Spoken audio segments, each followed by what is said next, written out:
Hey everybody, Invisiblekatana here with my review for episode 7 of The Last of Us Left Behind. Of course, with this being connected to a game that I have played, at least, almost 10 years ago at this point, there will be some spoilers, which I will let you guys know when we get to that will actually talk a little bit about the future of the game and also like some of the bigger differences with this episode compared to the moment in the game. But admittedly, even if you knew like every single difference between this episode and how it plays out in the game, you wouldn't be spoiled on anything because this episode is legit just the DLC of the game. The only difference in this is that in the game, it's actually going back and forth through time because you actually play as Ellie during a modern segment where instead of in this episode where she goes upstairs and then it cuts and then it's like that's her pausing where she was about to leave Joel, and then we get all of the Left Behind backstory. In the game, she actually does leave because she's going out to find medicine for him and a way to actually help him survive. So you actually see her go to basically a destroyed version of a mall, and then the flashback element of that DLC is, of course, well, I guess technically both versions were destroyed, really, but one version was a lot better than the other. Like the one she goes into in the game is like completely destroyed. It's not cool and arcadey and power. It's just like destroyed. And then of course you have the stuff with her and Riley where it's her being like, holy crap, it's a mall. There's escalators, there's video games, there's the photo booth and stuff. So definitely like the way it was handled. There was some stuff that was changed. Once again, that's like a minor thing, like her doing the present and then past stuff. There's like a small thing in there, which I'll talk more about that when I get into like the spoiler segment, but it's really just based on what's clearly happening in the next episode. If you watch the trailer, I'm pretty sure they talk about it, but it's just kind of the next little step in the story. But the way they handled this one, I thought was really well done. Like there's, minute changes. I do wish we got to see, like in the game, they have a moment. I think in this, they changed it to, I forgot what the actual gift was. I think the gift was like the final thing, which was them going to the, like the Halloween store. In the game, if I'm not mistaken, the big birthday gift was that there was actually like a Jeep that was there, like, oh, you can win this car or whatever. And they were like throw bricks at it. And that was pretty much it. It was like just a mini game where the girls were kind of being like, oh, okay, how, who can like basically blow out the windows in this truck first. And it was actually like you score points based on who wins. So I do wish they had that. They also had the thing with water guns. It was the same thing. You could actually have like a water gun fight. I lost that. I never forgot that. I won the thing with the bricks. I lost the water fight. And so I never heard that dialogue where you win. And I think of that all the time. I'm like, I could look that up. But when I played it, I definitely lost. Like she got me. But I like what they did. We didn't get the water guns. We didn't get to see, them throwing the bricks at the car. However, we got a really great sequence of them playing at the arcade. And I thought that was super cool. So I absolutely love that. The carousel was the same, so we got to see the carousel, we got to see the photo booth. That was pretty cool. In the game, they actually had a really cool thing where they don't even print out the pictures. They actually had something where it was like they took all the pictures and stuff, and then it was like, oh, like link to your account or whatever. And it was actually a real thing that you could do, and you actually picked all the poses for the characters. Whatever pictures you took, you could actually link to your actual Facebook account, and the pictures will pop up on the Facebook page. So if I can find that, I'll actually throw those into my review here. But I did that a long time ago, and I was like, holy crap, that was actually super cool. Like it actually connects to your account, and then those pictures posted to Facebook. I don't know if they did that for the remake version, if they kind of brought that back. I never even thought about that before, but nobody seemed to talk about it. But that was a big thing to me back in the day, and I was like, holy crap, it actually connects to your Facebook page, and then all those pictures are on there. So I thought that was really cool. So they don't actually even print out in the game. They take all the pictures, and then it's like, oh, well, that's weird. And then it's just like, oh, well, I guess we can't do anything with that. But it's actually for the people playing the game. You legit get those pictures. So that was really cool. The arcade, I think, was a phenomenal change because they don't have that in the game. And that was super, super cool. And so, of course, Mortal Kombat gets just some amazing praise. Like, I don't know. Apparently the whole point of what they were doing in the original game where they had like the fake version of the game, it was always meant to reference Mortal Kombat, but for insanely obvious reasons, you can't specifically reference and have Mortal Kombat, the arcade cabinet, Mortal Kombat 2 inside of your game, unless you are that actual company, so they couldn't do that. But that was always meant to be that reference. It was always meant to be that this character that's being described in the game has always been a reference to Melina. So I thought that was super cool. They actually play as Melina and Raiden. I thought that was sweet. Not any Sub-Zero love, but it's okay. But I thought it was super cool. They even showed the actual fatality, and I was like, man, that's super cool that they did that. So they showed like the old school fatality where it's just, they even referenced this. I forgot what video I saw years and years ago.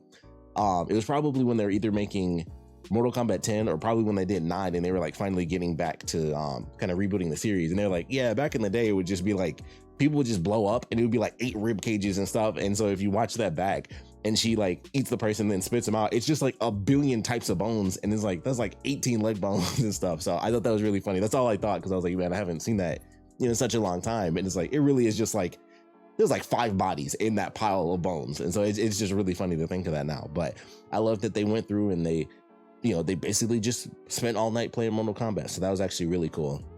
And of course, as they're going through and they're playing Mortal Kombat, they're having a great time, they're having fun. Of course, this mall is supposed to be totally cleared out. Initially it was supposed to be basically condemned and closed off. That wasn't the case. Of course, once power was kind of hooked up again to another, like a new expanded part of the quarantine zone, they actually hooked up the mall as well, and they had no idea. So I was like, okay, that's how they got the power there. And I'm pretty sure that was pretty much the same thing from the game as well.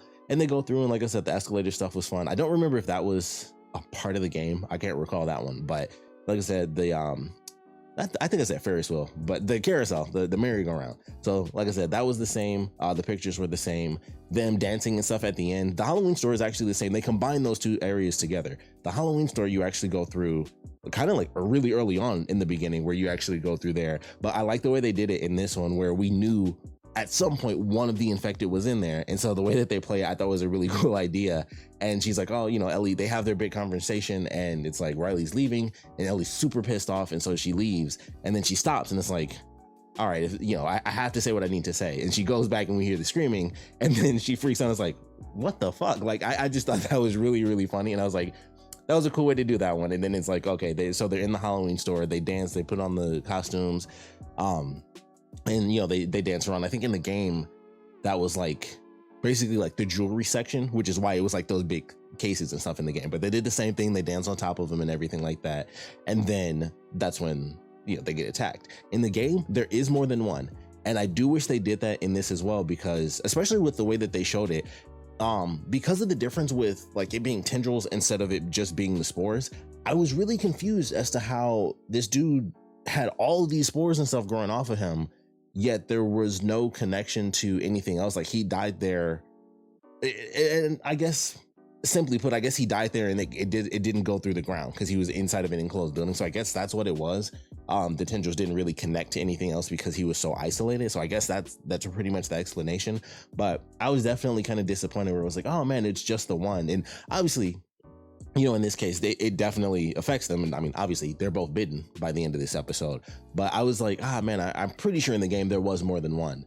And I was kind of like, man, I wish they did that, especially, and I've heard this, from multiple reviews, but I was definitely thinking the exact same thing. There's 2 things, honestly, like everyone that's played the game has said like 2 of the same things. And I thought the exact same stuff when I was even watching the episode. The first thing was like, man, they don't really give you enough of the fear of, whether it's clickers or regular infected. We got the one bloater, so I don't expect like a bunch of bloaters to come in, but just in general, we don't see, honestly, like enough affected in this. Kind of going through the elements of the story. I mentioned that before in the last episode, where I was like, I really wish they had it where, well, actually in that one, it was just raiders that I kind of wanted from the element of the game because of just the impact. And then it was like, a long talking episode and stuff like that, which was fine. But then it got to the end, the action was like instantaneous. And then it was like, all right, that's the end of the episode. And I was like, wow, they skipped over a huge gameplay portion as far as the college is concerned. There's actually bloaters in that segment, but I know that that's basically just going from point A to point B. You just fight a bunch of stuff. The story really is in like those last, maybe gameplay wise, it's like 10 minutes instead of how fast it was in the show. But it's like, okay, I understand them skipping over a lot of it, but they could have even done human interaction, because they haven't really done that too much. If you really think about it, they've hardly done any combat in general. Like, we're on episode 7, and we've had people in like a couple of very specific circumstances. We had episode 2 where it was like the crazy swarm. Then we had the swarm in, I guess that was episode 5. And it was like, okay, we definitely have those 2 big moments. And technically in episode 4, we also had like a decent, like quick moment where he took out like 2 people. But it was like, there's so much more that they could do. And it could easily be fast. It could be 1 extra person or 1 extra infected and stuff like that. And it definitely feels that way, where it's like, oh, it's kind of unfortunate where they don't seem to show, honestly, for me personally, I feel like whether it's human or infected, I feel like they don't really show it as much as I would like them to. Next episode is something different. I won't spoil it, but I know what's happening. And I'm like, well, I know what's going to happen there. I think we're in for, once again, they do it like every couple of episodes, and next one's probably going to be a wild action episode, just saying. So I know it's coming up, but infected wise is probably more important than the people, because the people stuff they can't really skip over. They can skip over some of the small stuff, but there's, you know, kind of like how they had Henry and Sam, was like they have to fight, or at the very least run from at least 2 specific sets of people in the game, guaranteed. And then everything else as far as the infected is like, well, that's just point A to point B stuff. You can kind of skip over it, which they do a lot. And it's like, I would like to see more. So with only 2 episodes left, that kind of leads into the next thing that everyone's been saying, at least people that played the game. It's like, okay, much like with the school, they just shrunk all of that down. Technically speaking, story-wise, yes, it was only like right at the very end inside the college, or inside that specific building, where like the actual story elements come from. And it's like, okay, Joel gets wounded, they go to the next phase of the story. They skip a little bit. I think it was still technically like fall or whatever. They changed it to where it was already winter in the show, but in the game, I think it was still just fall, and then it cuts, and then it's winter after he's injured. So I was like, all right, they shrunk that down. And then this whole episode was the Left Behind, DLC. And it was like, all right, this is interesting. And like I said, I enjoyed the episode. I felt like it got better, because I was definitely worried that it was going to be too much talking, because even in the game, even though you're interacting, you do like the silly stuff with the poses and all that. It really is like a lot of just knowing who Riley is more than anything else. It's just seeing that moment, that they have, that those interactions, and you go through, and obviously you pick up the mask in the Halloween store and you pick out different costumes. I think you even pick which one you wear in the game. You can choose the wolf mask, but I think you can technically choose other ones as well. So there's a lot of stuff that's obviously more interactive compared to it being in the show. So I was worried about that, and I thought they did a great job. And it genuinely just got better and better as it went along, because it was emotional. And it starts off really early. Like, I forgot exactly what it was. I think it was Riley talking about the lingerie and talking about, I imagine you wearing that, it must be uncomfortable. And then when she walked away, Ellie starts, fixing up her hair and stuff. And that's where it officially begins, when she's like, okay, like, she came back. I thought she's been dead for almost a month. She came back. I really care about her. And so, they kind of go through that and have like this basically amazing date night. And then they kiss at the end, of course. And then things completely fall apart. And they do all of that in this episode, and it's incredibly well done. When they were bit, the scene that Bella Ramsey does when she's reacting and she's super mad when she's first bit, love that. Like, all of that was fantastic. Like, her reaction is being super pissed off, and then Riley just being like closed in. It was just those 2 different reactions. Absolutely love that. Like, Ellie's just kind of like screaming, to the world or whatever. Just someone is just a motherfucker, and she's just smashing stuff. I was like, I really like how this is handled, and the way that they react, where I think Riley instantly starts off sad. And I think that's because she already saw that Ellie was bit, but Ellie was super mad. And then when she realized Riley was bit, she got super sad, because it was, for both of them, it was sadder that the person that they cared about, or really loved in this case, was the one that was going to die. And then of course it was both of them. So the way it was handled, acting wise, was incredibly well done. And I liked everything that they did. They showed a lot. They showed really the whole DLC just about, except for, the modern stuff. But I thought they did a fantastic job with all of that. And then it's still worrying, because it's like, all right, we got 2 episodes left. I think the finale is like 46 minutes or 47 minutes, something like that. So it's about 15 minutes or so shorter than this episode, which you can still do a lot. Admittedly, the hospital is super quick. If they skip over a lot of kind of the gameplay stuff in that, it's, totally fine. They can get to the hospital. And that's pretty much it. It'll be kind of going towards the end of the story. So they could do that. And then of course, in the next episode, they're going to do what they're going to do. Which I'm definitely looking forward to that one. But it is one of those things where you're like, ooh, it's kind of worrying. So we'll see what happens with it. I guess I really didn't need to get into spoilers at all. Like, there's not much to really say. Like, they honestly, like, the section that I'm talking about is exactly what they did. I don't even really need to reference what comes next, because it's like, it's just the next part of the story. There's nothing that was really left out, except for like a minute interaction with some random villains, and that kind of ties in. But once again, that came out after the original game came out anyway, so it's almost irrelevant to even reference it, because it was like, by the time the DLC came out, we already knew who those people were. It was just a thing. And it was just like, oh, that's like a minute connection that doesn't even require anything, because there was already another connection in the game. They actually could have added it in this, and it probably would have worked a little better. But I think they can do the exact same thing. I just don't think, like, there's a specific thing that happens with the interaction where it's like, oh, okay, that's really cool.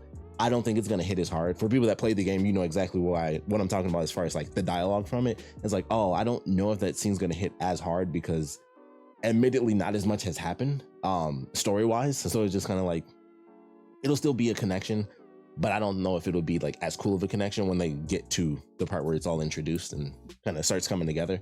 But we'll see what happens. We got 2 more episodes to go. It is slightly worrying where it feels like, man, there's so much, but at the same time, they've already skipped like a ridiculous amount of stuff. They cut out all of the stuff with, you know, Bill's town and all that. The high school stuff was cut out.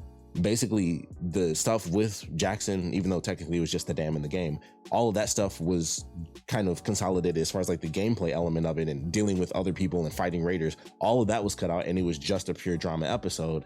And then this one actually was very, very accurate, aside from not having the modern day stuff, but they didn't need that at all. So I'm totally fine with that not being there, because the main story, even when you're playing through that, it's kind of like, I'm almost a bit more interested in what's happening, you know, with the past, even with that DLC. Although that is one of my favorite parts to play. If I'm being totally honest, that segment I do find to be one of the most entertaining parts of the actual game, just because of how different it feels playing as Ellie, specifically during that. Like when you play as her a little later in the game, or I guess when you play as her originally in the game, it's a totally different feeling. I felt like it was a lot creepier playing it in that DLC for like a couple of specific reasons, mostly it being an abandoned mall and it's dark and it's creepy. I love that segment. I like horror. So I felt like that was one of the most horror based segments, just because of how you have to play as a character who's not, you know, super crazy, incredibly tough Joel. So it was just very different in the game. So for that, I really enjoyed it. But all in all, fun episode. I want to have faith. I'm sure it'll be fine. The episodes I think will be good. I'm just hoping we get the action that we kind of need from within the world. So that's really the main thing I'm worried about. Specifically the infected element of it, not even the people. So we'll see what happens, but I would love to know what you guys thought about this episode. So please put your comments down in the comment section below. Let me know your favorite parts about it, your least favorite parts about it. There's not much to ask, like, what do you think about this and that? We only got 2 more episodes to go. We'll just kind of wait and see. So I'll see you guys next week. But like I said, definitely want to know what you guys think. So please put your comments down in the comment section below. And of course, thanks for watching.